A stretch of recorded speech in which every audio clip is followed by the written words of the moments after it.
So another little John Deere history video. So this will cover from the first date here is August 2nd, 1993 up through I think early 2000. These are just some of the kind of things that I've picked out. In this particular case on this page, it's discontinued attachment and bundles for the older 300 and 400 series. So this would be the 316 through 430 tractors there. So basically, due to declining sales and the discontinuation of the machines in 1992, there was no further production of attachments for the original attachments for the 300 and 400 series. It says current dealer and branch and factory inventories are sufficient to support sales through 1994 season for virtually all discontinued attachments.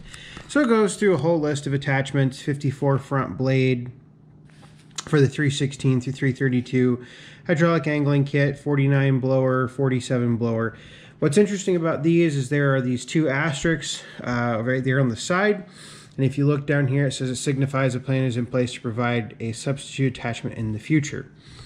And then the 46 and 50 rotary mowers are replaced by the 48-inch mower. The gauge wheel kit for the 46 was low volume. And so on and so forth down the down the list. Mid-drive parts for the 30-inch hydraulic tiller. That was replaced by the rear drive attaching parts. You have the rotary tiller, which obviously was replaced for the substitute. So on and so forth. And then the suspension seat was canceled due to extremely low volume, which I find very interesting.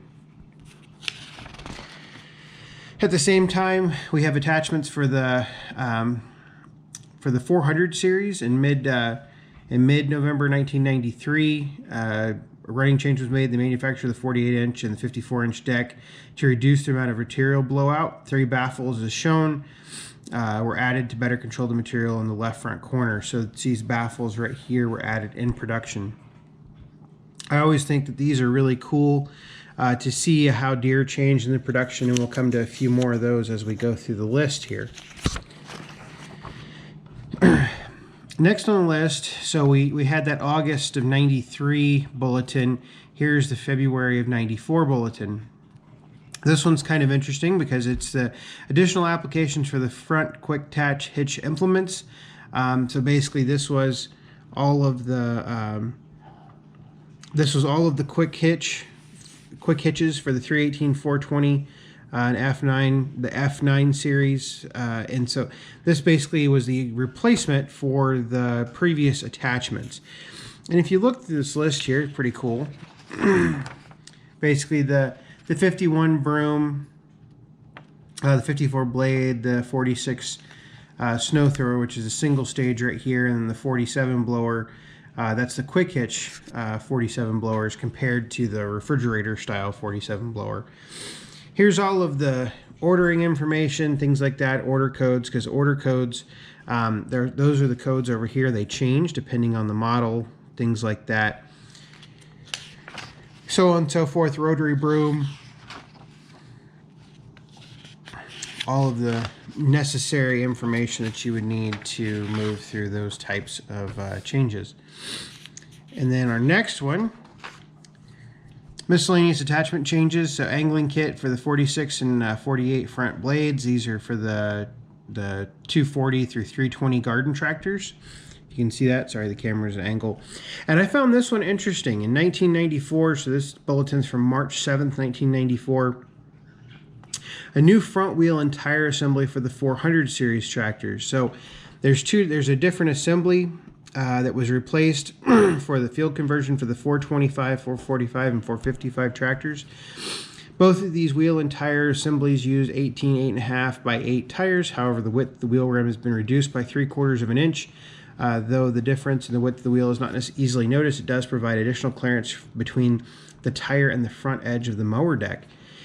What's interesting about this is when, in 1993, this is when the 445 and 455 were still coming with the smaller 23.5, 23, 10, 50, 12 tires instead of the 26, 12, 12 rear tires.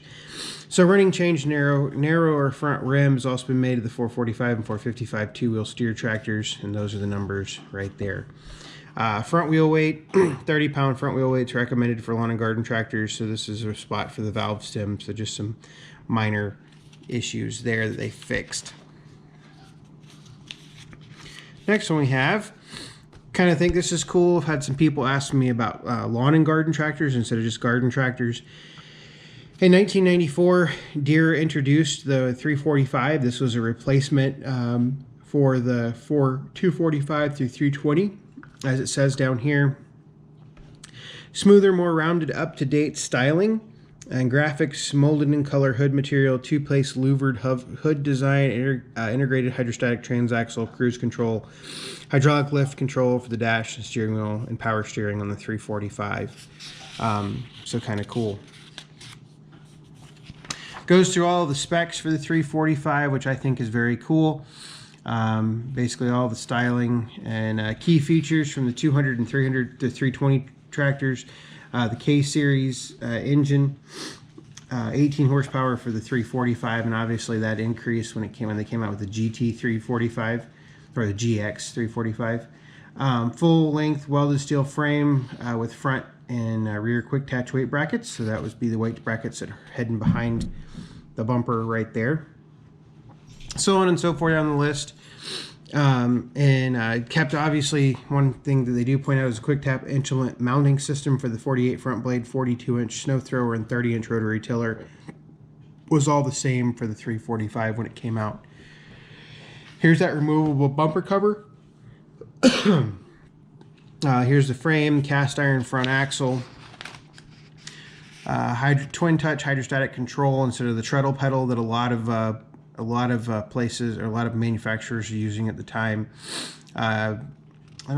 So a large pump for the integrated transaxle, large pump and motor group, same used in the 425, 445, and 455 for long and efficient life. Which honestly you don't see here about too many sections. There are too many transaxles in the 345 braking very often.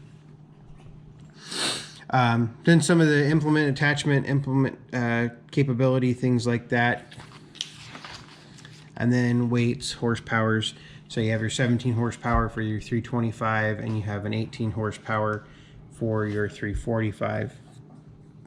Kawasaki FC 540 and FD 590V. And here are all the ordering codes over on this side. Availability of the 325 and 345 were available in September of 1994.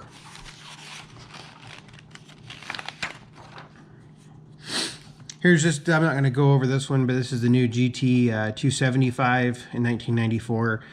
This didn't have the rounding styling. I think it was kind of one of those deals that Deere wanted to differentiate the two lines of machines. 1995 model year improvements for the 400 series. Cruise control was now standard on the 425. 48-inch mower can be installed on the 425, 445, and 455 with the larger 26-inch tires. However, you'll have to install the left rear gauge wheel bracket to allow clearance between the tractor tire and the gauge wheel. And then the lighter seat suspension springs. Optional seat suspension springs are available to give lighter weight operators more comfortable ride, especially on uneven terrain.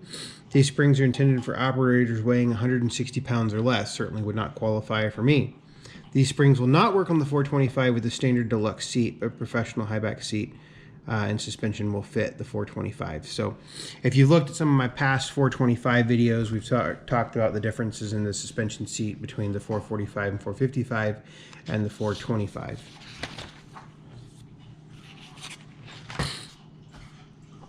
Oops.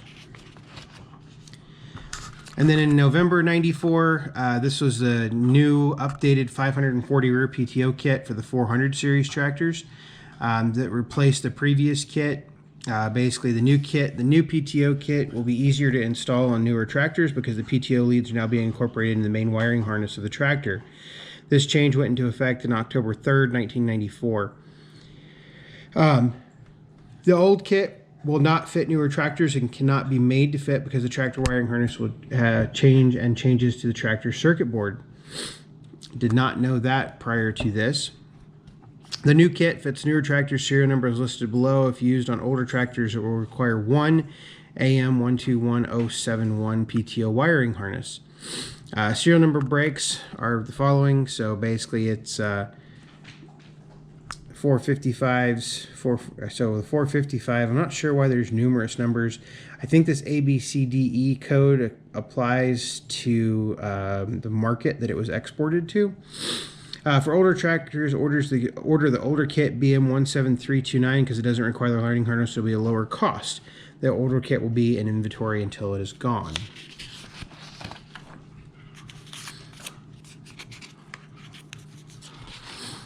And then I'm going to stop here for this video, but the new 40 loader for the 425, 445, and 455.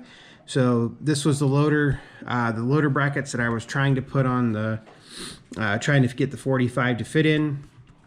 But here are just some of the key differences between the 40 loader and the 45, which I'll try to do a 45 loader video at some point in the near future.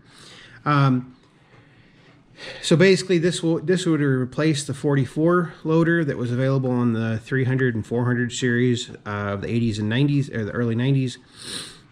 Key design, quick attach design permits almost effortless installation in less than 5 minutes.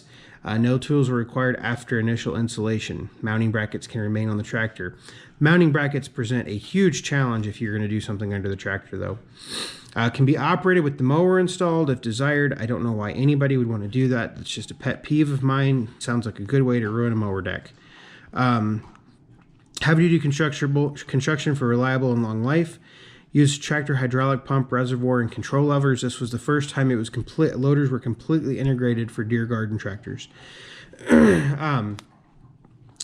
Tractor hydrostatic relief valve limits peak pressures to ensure the long life, and then the uprights on the loader were extended to limit roll in case of tip over.